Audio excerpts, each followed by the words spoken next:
بسم اللہ الرحمن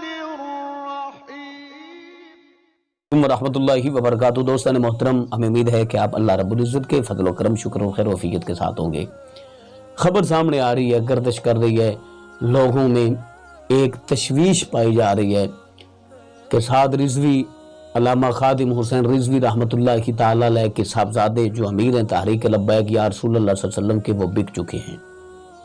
ان کو حکومت نے خرید لیا، 20 اپریل کو کچھ بھی نہیں ہونے والا۔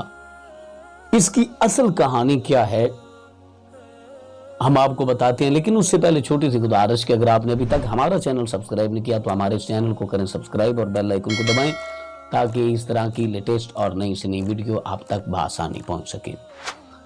دوستان محترم، بہت سارے لوگوں کا، کیونکہ میں بھی ایک جگہ پہ بیٹھا تھا تو یہی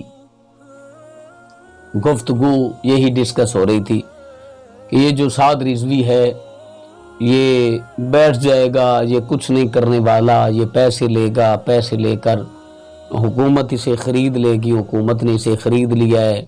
اس طرح کی باتیں آج کل سامنے آ رہی ہیں۔ دیکھیں، ساری زندگی خادم حسین رضوی رحمۃ اللہ تعالی علیہ نہ بکے نہ جھکے ہیں۔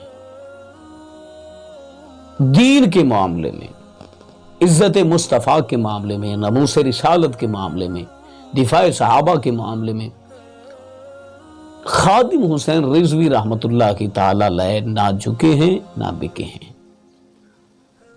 تو اچھے خون کی علامت اور نشانی یہی ہوتی ہے، وہ اپنے آباء و اجداد کے نقش قدم پہ چلتا ہے، کیونکہ ان کی رگوں میں ان کا خون موجود ہوتا ہے۔ تو سعد رضوی نہ بکنے والے ہیں نہ جھکنے والے ہیں، وہ اپنے باپ کے مشن کو پائے تکمیل تک آگے لے کر جانے والے ہیں۔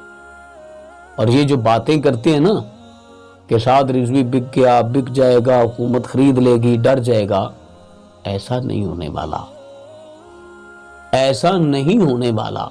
یہ آپ ذہنوں سے غلط فہمیاں دور کر دیں۔ یہ اسی امیر المجاہدین کا صاحبزادہ ہے جو معذور ہونے کے باوجود، بظاہر معذور ہونے کے باوجود، عالم کفر کی جتنی فیکٹریاں ہیں ان سب کو للکارتا رہا۔